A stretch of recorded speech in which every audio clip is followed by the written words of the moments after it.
cười khiến anh thẹn thùng. Áo trắng em bây giờ tan trường, đạp xe nơi sân trường, tóc em buông dài, lặng thinh anh ngắm trông đã lâu. Người ngẩn ngơ đứng nhìn anh rơi nụ cười, rồi em sao xuyên chẳng nghe vu vơ.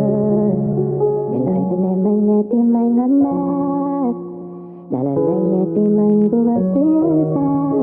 Đời em có phố quên mình em